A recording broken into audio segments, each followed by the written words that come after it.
So much, and hello everyone, and thanks for coming to play. And first thing I'm going to ask you are a couple of questions. How important is observation in your work? How important is observation in your work? You don't have to answer just yet. What are the consequences if you miss stuff?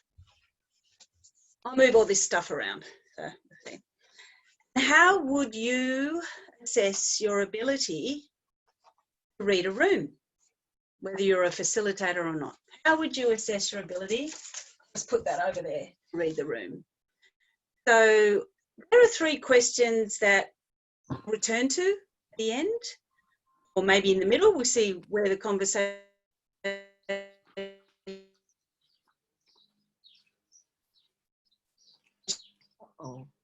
Uh-oh. Hang on, Jacinta. I've been doing interviews with the county court New Zealand.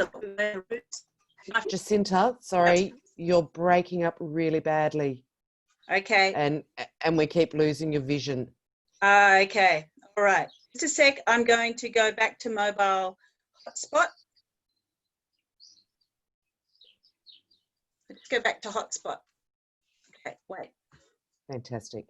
Sorry. That's This right. is why this is just, even though you're in Melbourne. So now I'm on hotspot. Now Fabulous. I'm on hotspot. Fingers crossed. Let's hope it, yeah, fingers crossed. Oh, sorry everyone. It's so frustrating when that happens to you guys. So my three questions, have you seen those?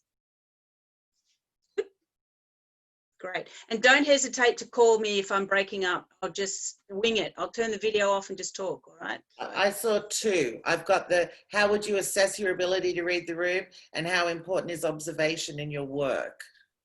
What are the... And first one was, what are the consequences if you miss stuff? Thank you. I missed stuff. Brilliant. Wow, that's so deep. Right. That's great. So I'll just go back to here. Here we go. Good. We're off and running. All right. Shout out. If I break up, I'll just turn the video off and talk. It'll do.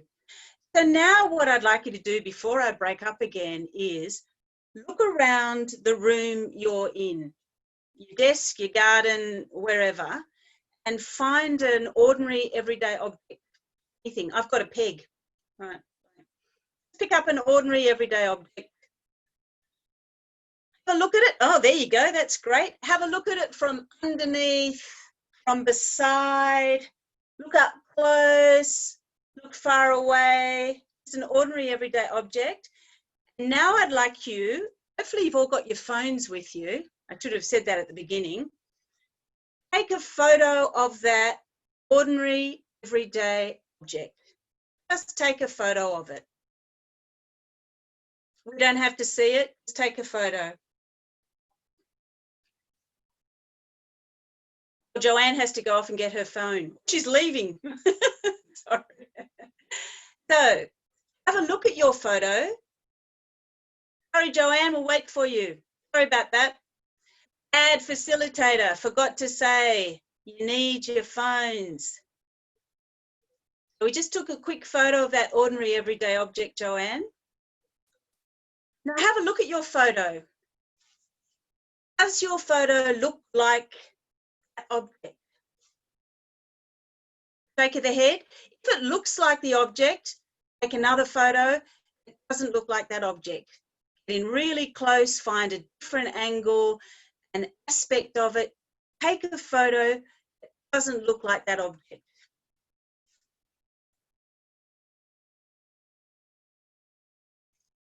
Compare your two photos. Your second photo, would you have a bit of trouble if you showed it to someone? Do you think they'd be able to guess what it is? Terrific. Thank you. I'm going to dare sharing with you a screen. Now shout out Michelle if I break up, all right? Because here is one I prepared earlier And I'll just make that bigger. It'll just take a while to lag, probably. Let's just see if that goes big. Good. Can you see that, Fiona? Give me a thumbs up. Here are 3 ordinary objects in my household. And you can turn your voices on if you want and give us a shout out, or you can put it in a chat. There's not that many of you. What do you think they are? You can put it in the chat if you like, or you can turn off your mic and shout it out. What do you reckon? Sieve going a filter of a sieve above a pan. What? A sieve above a pan. Oh, good. Okay. Any other guesses? Microphone, a sieve, a kitchen colander, 3-strainer metal, a dog bowl. I have a cat. The light fitting in the bathroom, the heater light fitting in the bathroom. Oh, you're so warm with the room. Light fitting. You're so warm with the room. Almost. Large heavy earrings. Fantastic. Any other guesses? We heard from Alroy, maybe. Oh, because it's everyone. I haven't got a clue. I think the picture on the right suggests a microphone, but Excellent. yeah. Okay. Alison, hooray, you win all that money that we talked about at the beginning. One in the middle the taps in a shower. Yeah. One in the middle is definitely the taps in the shower, and you're very close with the sieve. It's a sideways view of a tea strainer. You know those little tea strainers that you get?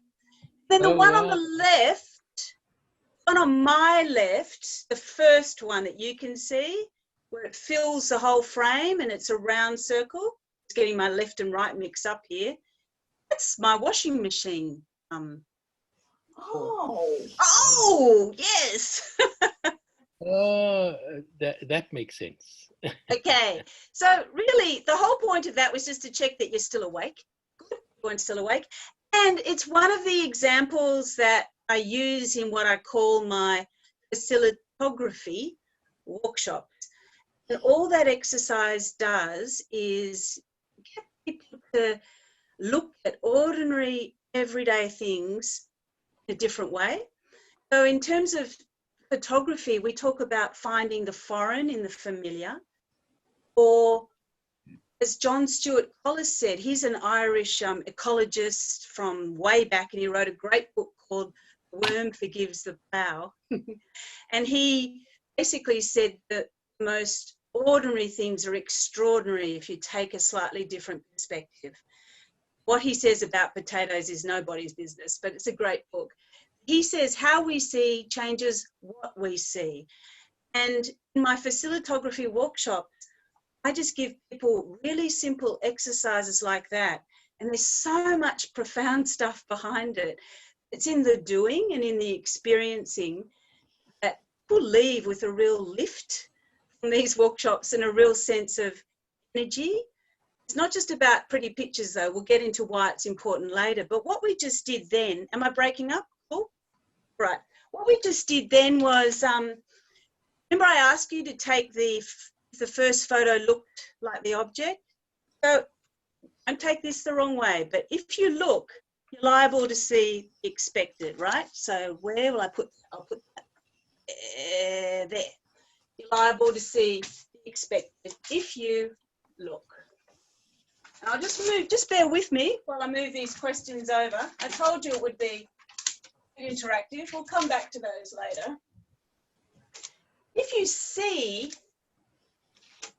notice, can we see those? Yep. Maybe even get closer to observing, you might see the unexpected, right? And if you look, see, notice and observe, increasing the strength of your observational skills, I think you have a better ability to read the room.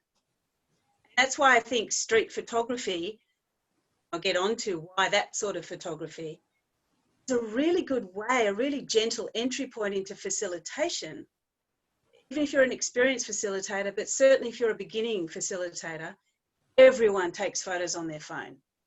Like it's a ubiquitous tool. It's a lovely way to start to see how well you see things, what you notice. There's no judgment, there's no right or wrong. It's just about seeing things differently from different angles. You actually just did that then in that little exercise. You think? Any questions or comments? What are you thinking? You can unmute and tell me, or you can put it in chat. When you said take the photo, Jacinta, the first thing was making sure I got the whole object in so that you actually knew what it was, and I was like having to zoom in and out. Yes, because So, you thought you had to show me, didn't you? Yeah, but it was that I expected that I had to show the expected, like, you know, it had to look like the photo had to look like what the thing was. So, and my second photo, there's no way known anybody would guess what the hell that was from, you know, I took a photo of the bottom of a stapler. Great. You know, so it's that, yeah, thinking, it's almost thinking outside the square. That's, you know, it's not always what you see is what you get. Yeah. Anyone else? No obligation, but if anyone else wants to throw in anything. Please tell us the name of the author you mentioned earlier. Sure. John Stewart, Stewart, Collis, Collis, double-barreled surname. He's an Irish philosopher who went and worked on a farm in the Land Army during World War II, and the experience changed his life. And I think he's one of the founders of the ecology movement. But the book is called Worm Forgives Plough.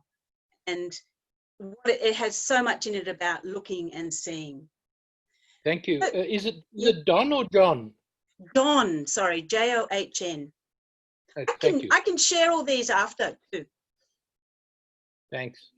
Cool. So that's a bit of an introduction for what I do. I'm a facilitator, as Michelle said, but I have quite a historic background, long time ago, in filmmaking and photography. Listen to add, I'm not professional, but I've got a good eye. And I really did, as I think my bio says, I did develop photos in a Parisian basement. I had exclusive access to this basement dark room no one else was using. It was a fantastic experience. And about 20 years later, that circle has closed with, or even probably shorter time. I sort of realized about 5 years ago how much my photography and filmmaking helps me facilitate.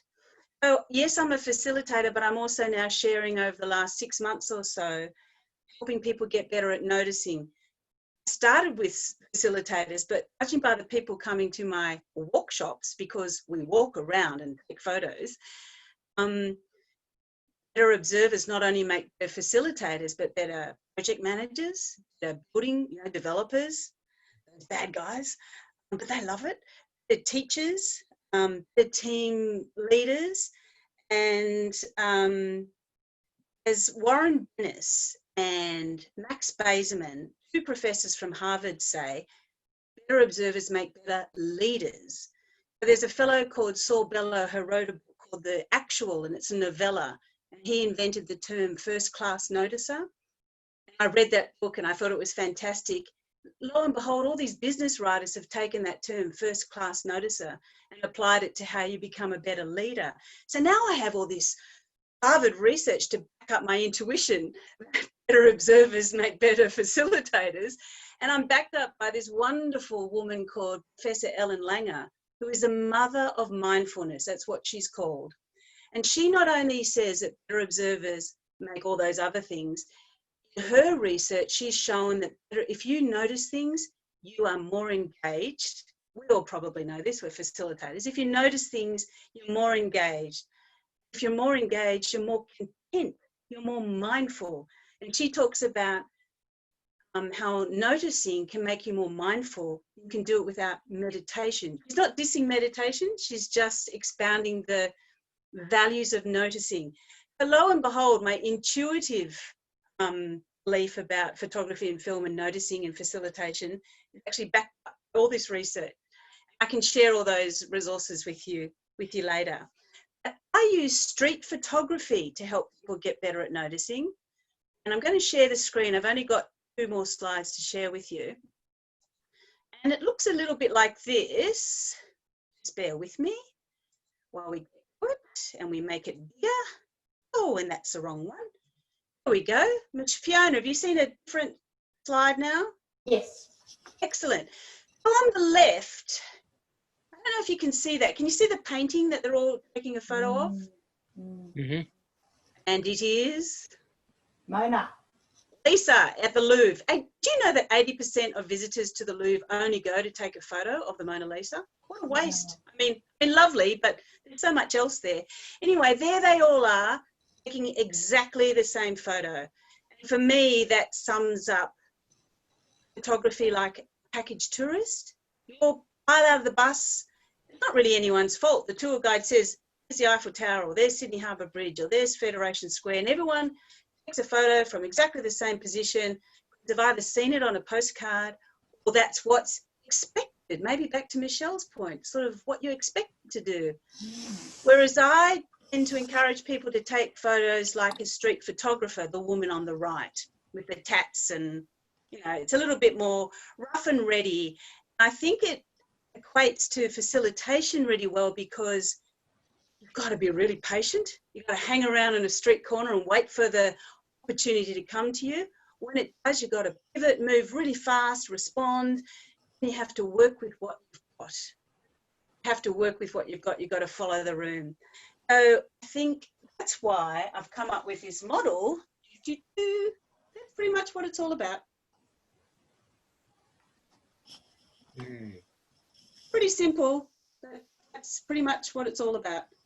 So I keep making up words, and the latest one is, everyone see that? It's okay? The latest one is facilitography. It is about helping people get better at noticing. It's also helping people within the workshops that I facilitate show what they think. And such a wonderful addition to talking and writing. People show what they think. I've done it in all sorts of ways, where they stick their photos up on the wall, and they could do this virtually. They have to pick a photo of someone else, not their own, to say what they like or don't like about that photo. Oh, you look excited, Fiona. Am I breaking up? No, we could do it with Zoom and Mural. You could what? We could do it with Zoom and Mural. Absolutely, absolutely. Yeah. And it works really well. And what's really nice is people take photos of intangible stuff like planning, intangible stuff, what I like, what I don't like, what I want to keep, what I don't want to keep, what keeps me up at night, what doesn't. And they feel included, their voice is heard, but they're up on a wall and already it's removed from you. So there's no sort of fear now about expressing what it is that you might really care about in your neighbourhood. Anyway, I'm going on a bit too much. I better get onto facilitography. It started off with helping people get better at noticing, but it's also blending nicely into the groups that I work with. And this quote up here sort of also sums it up as well. Dorothea Lange, who took that famous photo in the Depression of the Migrant Woman, the black and white one, she's got the kids and she looks really worried. I didn't want to put up another slide. The camera is an instrument that teaches people how to see without a camera. Just love that. This might be an appropriate time to say that what emerges out of the workshops is people feel really energized. They also feel very moved for some reason that I couldn't quite put my finger on why. I think it's to do with emotion that comes through sharing what it is that you see. And Henri Cartier-Bresson, the famous French photographer from the 50s, who sometimes called the father of street photography, said, it's an absolute illusion that the camera takes the photographs. I went, what? But he said that the photographs are taken with the eye. Make sure you can see that. With the heart. I didn't say this. Cartier-Bresson said this, that snooty French photographer, and the head. So I think it's about seeing, feeling and thinking, not just the camera. And back to our first conversation, Fiona, when we were warming up, it's nothing to do with the gear. Everyone has a phone, more or less, around the world. It's one of the few things, like it's used for mobile banking in the poorest countries in the world. We can all get better at noticing with our phone. So I am now looking at time. We all right, Michelle? What do you reckon?